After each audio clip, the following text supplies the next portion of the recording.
Coucou, me revoici, me revoilà. Donc, je vous avais dit que je viendrais pour cette lecture d'introduction. Qu'est-ce que le feng shui? Point d'interrogation. Donc, je vous montrerai ceci après. Tout à l'heure, dans mon premier partage, j'ai omis de vous dire aussi, lorsqu'est sorti je sais plus, je crois que c'était le quatrième message, lumière, où je vous avais montré que dans les paumes des mains, il y avait de l'énergie. Voilà, on ne la voit pas, on peut la sentir. Donc ça pouvait s'adresser aussi à certaines personnes qui ne le savent pas. Donc il faut expérimenter, donc il faut essayer, etc. Il faut aller se renseigner, etc. etc. D'accord? Donc ça pouvait aussi donc parler de certaines personnes aussi qui sont peut-être présentes, qui ont été présentes dans ce premier partage. Donc ça parle aussi de soins énergétiques, hein, ou d'autres personnes qui ont peut-être cette chose en elles ou en eux et qui l'ignorent peut-être. Donc faites vos recherches et puis essayez d'expérimenter tout simplement. Tout à l'heure aussi, j'ai oublié de vous dire que quand je suis sortie du vétérinaire, chez les vétérinaires et la clinique, je vous avais dit que je passais devant un endroit, il y avait une grille où on voyait plein de poules, hein, ça ressemblait vraiment à une ferme avec des décorations, tout ça, vraiment sympa. Et du coup, j'étais en avance, donc je suis passée devant et j'ai eu de la chance que ce monsieur, qui était avec un autre monsieur, qui était dans une allée, là, de loin, je leur ai fait coucou, machin, etc. Et je me suis renseignée pour les œufs. Donc, pour en avoir, c'est compliqué parce que c'est au compte-gouttes. Donc, faut téléphoner, puis retenir. Donc, des œufs frais, c'est très bon, hein, on peut les manger à la coque, au plat, etc. Vaut mieux des œufs frais, hein, de poule, bien sûr, de poule, mais il vaut mieux des œufs frais que de les acheter en grande surface, hein. Surtout pour les œufs en coque, c'est très bon, hein, les œufs sur plat, omelette, etc. etc. Donc voilà, donc j'aurai des œufs frais maintenant, mais il faut téléphoner à l'avance pour réserver. Alors c'est vrai que je n'ai pas demandé le prix, mais je le demanderai quand je téléphonerai. Et du coup, ils m'ont fait rentrer dans ce petit chemin. Et donc, on se croirait vraiment on se croyait à la campagne, quoi, alors que c'est un tout petit peu en dehors du cœur de la ville où je réside, mais vraiment pas très loin. Il m'a fait rentrer, puis on voyait un cours d'eau, il y avait plein de canards et tout. C'était sympa, il y avait aussi des bûches de bois, enfin pour réchauffer et tout. Ça m'a fait penser un petit peu quand j'étais plus jeune, quand j'allais de temps en temps chez mes grands-parents en vacances. C'était super. Voilà. Donc je vais commencer. Alors je vais vous montrer donc ce petit livre. Voilà, il n'est pas bien grand. C'est de Simon, je pense qu'on dit Simon Brown. Voilà. Et donc vous avez la Bible du feng shui. Voilà, je vais vous lire derrière. Alors, ouvrage de référence, cette Bible présente je dis Bible entre guillemets, hein, présente de façon claire et pratique tout ce que vous devez savoir sur les principes et la pratique du feng shui. Simon Brown vous montre dans ce livre, très documenté, c'est vrai que c'est très bien expliqué, on voit des images et tout, comment appliquer les principes du feng shui et donc à tous les aspects de votre vie. Alors vous avez votre maison, alors entre parenthèses, construction et plan, pardon, moment propice pour réaliser vos aménagements, faire les bons choix pour vous créer un environnement favorable, sélectionner les couleurs, matériaux, etc., etc. Ensuite, vous avez votre bien-être, entre parenthèses, de nombreux conseils pour votre santé, votre vie affective et aussi une initiation à la sagesse et à la spiritualité avec des exercices de relaxation, de respiration, de méditation et de Qigong. Voilà. Grâce au feng shui, par de simples modifications des éléments qui vous entourent, vous apprendrez comment tendre vers une vie plus sereine, harmonieuse et teintée de bonheur. Alors voilà toutes les croix, toutes les croix que j'ai fait depuis tout ce temps-là. Voilà, j'ai tout noté, les pages, etc. on parle des cristaux, on parle de bougies de couleur, d'objets élancés en bois, de couleur pourpre, cristaux, pendules. Qu'est-ce que vous avez encore euh, plantes aux larges feuilles, voilà. Plantes aussi, hein. Il y a des plantes qui absorbent aussi des énergies, mais pas que ça, pas que. Euh, Qu'est-ce que vous avez aussi? Il y a plein de choses, hein, qui sont intéressantes, hein. Il y a plein de choses. On parle du sel aussi, etc. On parle d'une cloche en métal. Euh, Vraiment, vraiment des choses intéressantes. Donc je ne vais peut-être pas tout vous lire. Alors ici c'est qu'est-ce que le feng shui? Point d'interrogation. Alors d'un côté vous avez élément essentiel. Le terme feng shui se traduit donc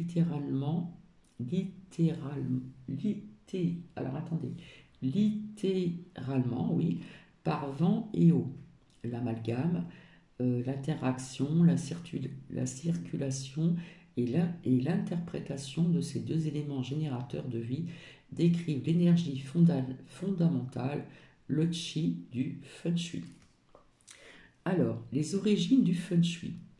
On peut remonter les traces du feng shui jusqu'aux civilisations anciennes de l'Égypte, de l'Inde et de la Chine. J'espère que vous m'entendez bien. On reconnaît de nombreux exemples de mégalithes érigués donc, par l'homme pour influencer donc, ses semblables. Les cercles de pierre dressés au bout à l'autre de l'Europe, les grands temples aztèques d'Amérique centrale, les pyramides égyptiennes bien sûr. Les pierres servaient d'antennes collectant et distribuant donc l'énergie des cieux et de la terre, stimulant une région et lui donc donnant vie. Les cercles de pierre tels que, j'arrive pas à dire le nom, Stonehenge, je ne sais pas si on dit comme ça, donc en Grande-Bretagne, étaient conçus de sorte que le rayonnement solaire à l'aube soit dirigé vers le centre, intensifiant donc ainsi l'effet global, la forme des grandes pyramides d'Égypte et des temples aztèques d'Amérique centrale permettait de concentrer les énergies terrestres naturelles et de les combiner avec les énergies du cosmos afin donc d'enfermer cet amalgame dans l'espace central de ses semblables, donc les ouvertures laissaient les rayons solaires pénétrer au cœur de la structure. Les peuples anciens connaissaient parfaitement le système solaire et étaient capables de calculer les solstices et les équinoxes. Les structures étaient conçues pour que lors de ces événements astronomiques, le Soleil y concentre toute sa force. Donc je vous montre l'image. Voilà, donc on voit bien sûr les pyramides. Donc l'influence chinoise. Les principes essentiels à la base du feng shui moderne sont originaires de Chine. La culture chinoise comportait depuis la nuit des temps le concept prônant la connexion des individus au monde qui les entourait grâce à une charge subtile d'énergie électromagnétique, le Qi. Les concepts de Yin et de Yang, les 5 éléments et les trigrammes, définissaient donc cette interaction. Ces concepts servaient donc les traditions chinoises, la guérison, la philosophie, l'astrologie, les arts martiaux, les unissant donc toutes par des éléments donc communs. Ensuite, la Chine est considérée donc comme le pays d'origine du feng shui. Le feng shui moderne doit mettre ces concepts dans un contexte global. Le développement du feng shui. Comme beaucoup d'autres formes anciennes de manipulation énergétique, le feng shui a été donc initialement utilisé pour déterminer l'emplacement des tombes. Au fil du temps, son application s'est élargie pour inclure donc les résidences importantes, pratique secrète, son usage était réservé aux élites au pouvoir. Après la Seconde Guerre mondiale et l'avènement du communiste, le feng shui a été donc interdit en Chine, mais il s'est épanoui dans les contrées voisines, Japon, Hong Kong, Taïwan, Singapour, Malaisie, Corée, et actuellement sa popularité s'accroît dans le monde entier. Donc ce livre, ça fait longtemps que je l'ai. Comment agit le feng shui? Le feng shui agit en partant de l'idée d'un champ énergétique émotionnel vous traverse et entoure votre corps. L'énergie qui vous enveloppe donc forme votre aura, dont je vous montrerai une photo après. Elle circule à travers les chakras et le long des méridiens. Cette charge subtile d'énergie électromagnétique transmet vos pensées, vos idées et vos émotions à chaque cellule du corps. Ce processus étant à double sens, la façon dont vous allez utiliser votre corps influence aussi votre mental et votre cœur. Ce processus de chargement énergétique de chaque cellule unit donc votre être physique à votre être émotionnel. En outre, l'énergie de la surface de votre corps s'amalgame à l'atmosphère qui vous entoure, induisant donc des changements subtils de vos pensées et de vos sensations. Au fil du temps, cet amalgame risque d'affecter votre corps physique, donc les influences externes auxquelles est soumise votre énergie sont variées: paysage, ville, entourage, voisins, maison, lieu de travail, climat, énergie solaire, la lune et position donc des planètes. Votre énergie émotionnelle interagit constamment avec l'énergie de votre maison au point que nombre de vos sentiments mettent en évidence l'endroit où vous vivez. Elle imprègne les pièces où vous passez du temps, imbibant votre atmosphère de vos émotions. En bref, vos pensées, sentiments et idées interfèrent donc sans cesse avec le monde environnant, si bien que vous êtes toujours influencé par les différentes énergies pénétrant dans votre champ énergétique. En même temps, vous émettez donc une énergie, se répandant dans l'espace si vous occupez. Donc je vais vous lire la suite et je vais vous montrer donc l'image parce que tout le monde a un aura. Donc voilà, j'ai même mis des petites choses. Alors chaque entité vivante est entourée aussi par un champ énergétique visible. Donc ici. Donc je continue. Que peut faire pour vous le feng shui? Question. Application du feng shui. Essayez d'appliquer le feng shui à votre santé, vos humeurs, vos relations, votre créativité, votre talent de gestion financière, votre vie familiale, votre carrière professionnelle et votre spiritualité. En prenant le contrôle de la façon dont l'énergie qui vous entoure s'amalgame avec votre propre énergie, vous donc commencez à identifier les changements intérieurs exigés par une meilleure réussite.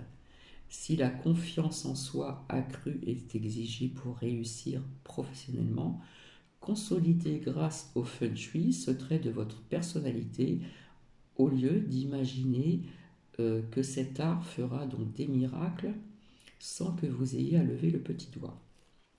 En vous basant sur ce raisonnement, vous pouvez appliquer le feng shui à tout aspect contrôlable de votre vie.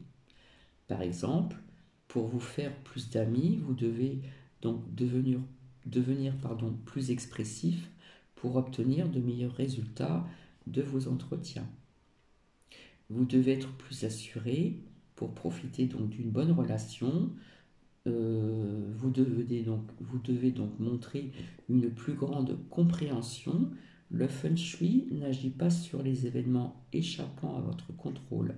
Il est donc peu probable que l'argent se déverse de nulle part, que l'amoureux parfait tombe du ciel et que le secret de la vie éternelle soit brusquement révélé.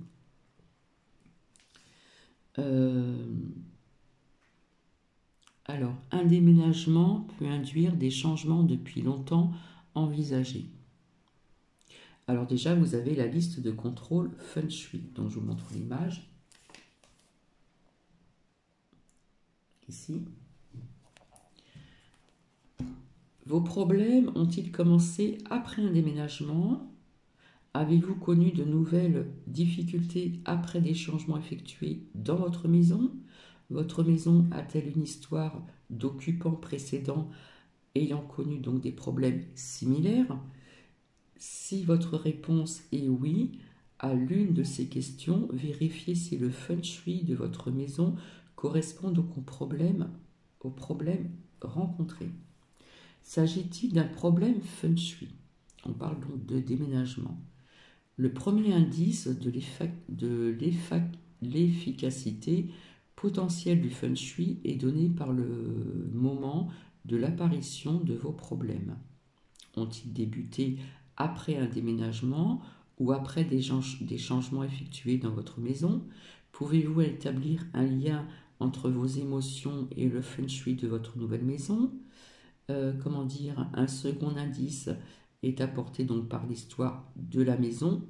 Si plusieurs des résidents précédents ont connu des problèmes similaires, donc c'est pour ça que quand on déménage, il y a des choses à faire aussi quand on arrive dans un nouvel appartement, parce qu'il faut savoir que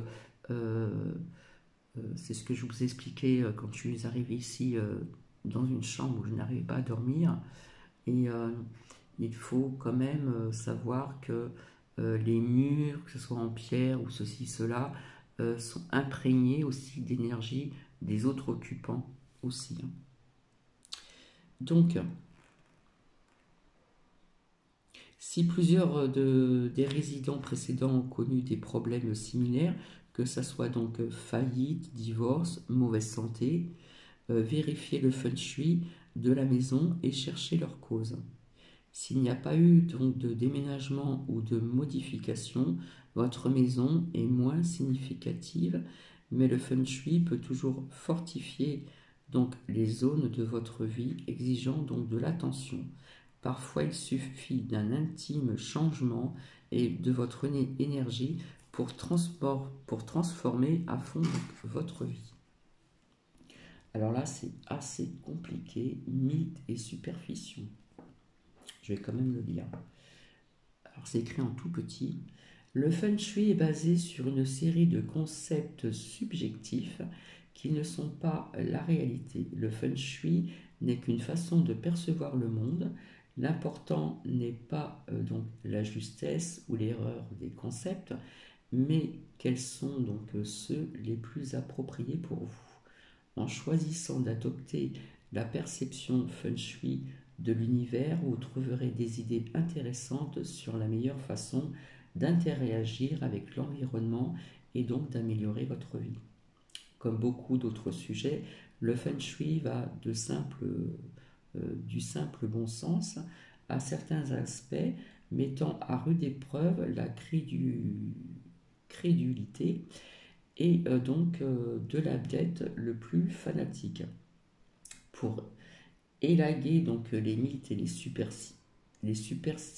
superstitions, il est important de comprendre le sujet et donc de vous reporter au concept essentiel qui vous semble donc logique. Tout objet utilisé en tant que remède Feng Shui doit changer l'énergie d'un espace ou la manière dont vous absorbez celle-ci. Par exemple, en émettant sa propre énergie vivante, une plante changera l'énergie d'un espace. C'est ce que je vous disais tout à l'heure au niveau des plantes. Je ne sais pas si vous avez remarqué, mais dans beaucoup de lieux où il y a des bureaux, il y a toujours des plantes.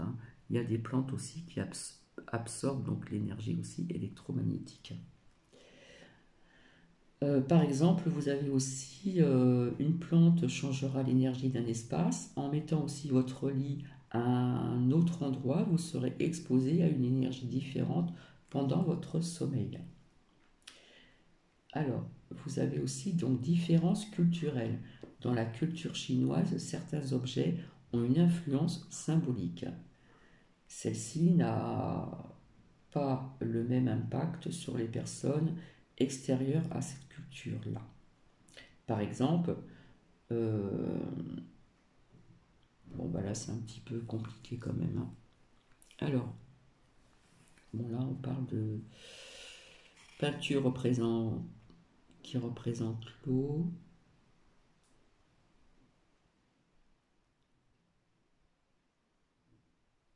Peinture représenter l'eau, utilisée comme substitut de l'eau réelle, bien qu'elle ne change pas l'ambiance, comme le ferait donc une eau réelle.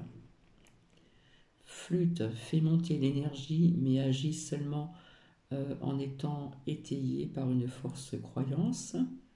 Bénédiction, les objets bénis par les maîtres spirituels et placés dans un espace sont censés changer sa chance. L'objet absorbe le chi et d'une autre personne et l'émet intensément durant une certaine période. Plantes ou fleurs en soi remplacent aussi des plantes véritables, bien que n'émettant aucune énergie vivante. Et vous avez bien sûr les dragons chinois qui sont censés d'éloigner les mauvais esprits. Bon, après, vous avez les différentes écoles Feng Shui, école de la boussole, école de la forme, école des trois portes, l'école de l'étoile volante, école des 8 directions, combinaison de styles, le Qi. Alors, on va parler du Qi, voilà, parce que je ne veux pas que ça dépasse 30 minutes. Le Qi est une charge subtile d'énergie électromagnétique circulant à travers tout ce qui existe, transportant des données d'un point à un autre. Le Qi traversant votre corps véhicule surtout vos pensées, vos convictions et vos émotions. Une partie de votre Qi se dissipe simultanément à l'absorption d'un Qi frais. Celui-ci apporte donc avec lui des éléments du monde environnant, y compris l'énergie du climat, le Qi d'autrui, l'atmosphère de votre maison, l'énergie vivante de la nourriture consommée. À mesure que ce Qi pénètre dans votre champ énergétique, il modifie celui-ci, induisant donc de nouvelles pensées et sensations. Que vous le vouliez ou non, votre champ énergétique vous connecte à tout ce qui existe. Pour activer cette énergie, il faut comprendre le processus concerné et découvrir comment l'inciter à vous aider. Alors, je vais vous montrer une image ici. Si vous avez essayé devant cette fenêtre, vous serez exposé à de forts courants de Qi. L'endroit sera stimulant pour la réflexion. Donc ça c'est connu, hein. Devant une fenêtre, vous avez donc un fauteuil, etc. Hein. Ensuite, plus les fenêtres de votre maison sont grandes, plus le Qi se déplace rapidement. Ici, j'ai des grandes fenêtres, hein. La fenêtre de la cuisine, elle est immense. Activant donc l'espace, les fenêtres faisant face à une direction ensoleillée font entrer un Qi plus vif, plus ardent et plus stimulant. Donc ici, quand j'ai eu ce livre, j'étais donc dans les Landes. Ici, donc d'après ces lectures, les fenêtres faisant face à une direction ensoleillée font entrer le Qi plus vite. J'ai 3 pièces où le soleil apparaît l'après-midi jusqu'au coucher de soleil. Le Qi pénétrant par les portes et les fenêtres génère un courant horizontal, particulièrement si les plafonds sont bas, caractéristique habituelle donc des appartements situés en rez-de-chaussée. Ce Qi horizontal passe rapidement d'une personne à une autre. L'espace devient idéal pour des réunions sociales et interactives. Les espaces par contre au plafond haut, situent donc à flanc de colline ou au sommet donc d'un immeuble jouissent d'un courant de chi plus vertical. Vous avez horizontal et vertical. Celui-ci est typique donc des lofts et des espaces à plafond en ogive. En ces lieux, il est donc plus facile de se sentir soi-même, d'avoir des idées originales et d'oser être différent. Les coins étroits ouverts vers la pièce génèrent aussi un fort courant de chi pénétrant. Donc si votre lit ou votre chaise sont visés par un coin, vous aurez un mauvais sommeil. Vous serez donc agité. Les habitants d'une maison influencent donc aussi son ambiance. Les disputes, la tristesse ou la violence peuvent remplir une pièce de chi négatif. Au fil du temps, l'espace circulera dans cette atmosphère-là. Alors, je continue, 26 minutes. Chakra, méridien et aura. Et après, je vous montrerai l'image et je vous expliquerai certaines choses.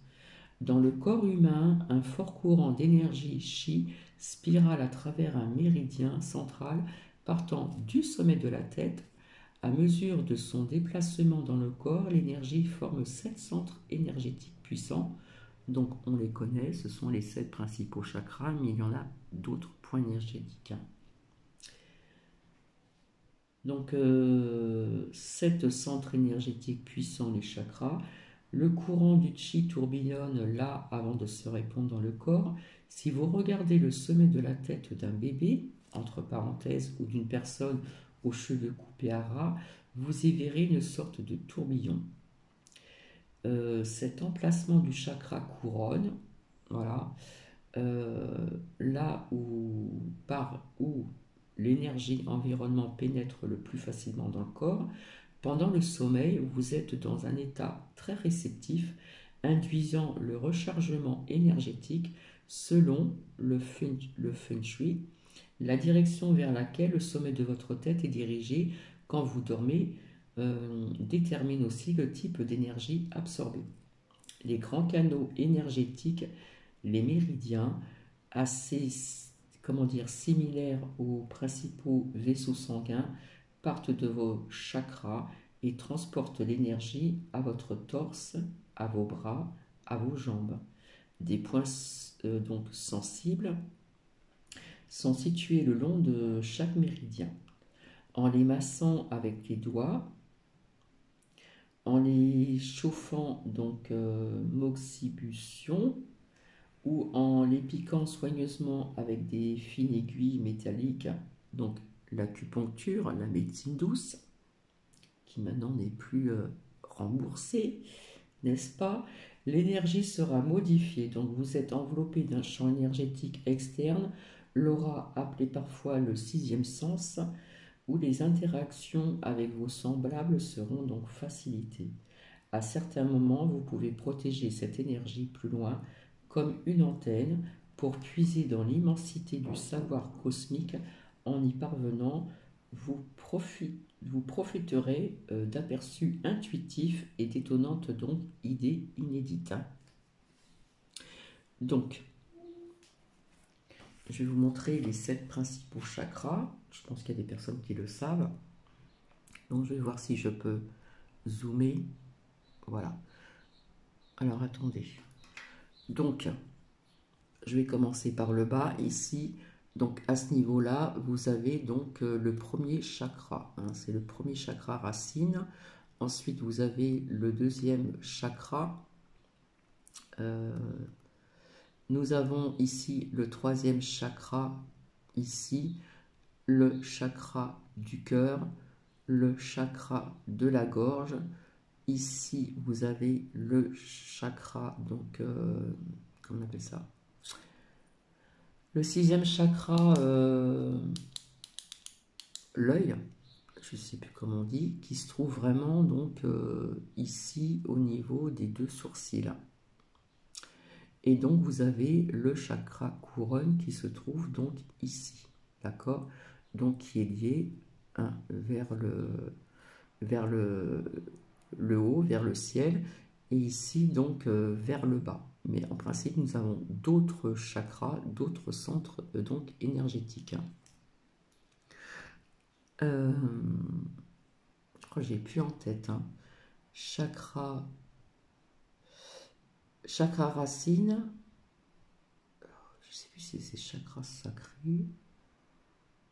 Il y a le plexus solaire, le chakra du cœur, le chakra de la gorge, le chakra du troisième œil et le chakra donc couronne ici. Donc le chi de chacun des 7 chakras se rapporte à un aspect donc différent de votre caractère. Alors ici on parle d'organes reproducteurs de désir, mais pas que. Donc ici l'abdomen, voilà, ça se trouve ici. L'estomac, donc le cœur, les émotions, la gorge bien sûr c'est la communication, le blocage, ou etc. Ici vous avez le sourcil, c'est l'intellect mais pas que. Et ici donc la couronne, donc ce qui représente la spiritualité. Donc ça fait 31 minutes, je vais mettre un marque-page. Et donc, si je continue, je vais peut-être vous parler du yin-yang, si cela vous intéresse. Trop de yin, trop de yang, devenir plus yin, devenir plus yang. Vous avez les 5 donc, éléments. Voilà. Et après, il y a plein de choses à dire en ce qui concerne la décoration de votre maison pour les énergies, etc. Hein, il y a beaucoup de choses comme ça. Voilà, je vais vous laisser et donc je vous souhaite une agréable journée en ce mercredi donc 9 août 2023. Je voulais vous dire que ce matin, là, tout à l'heure, j'ai regardé, j'ai 19 degrés à l'intérieur. Quand je vous disais, bien sûr, que les températures allaient monter, quand j'ai parlé de 29 degrés ou 30, bien sûr, on parle de l'après-midi, bien sûr. Donc, je vous souhaite une bonne journée, et là, je vais m'activer pour faire des petites choses, quoi, importantes. Allez, bisous, bisous, au revoir.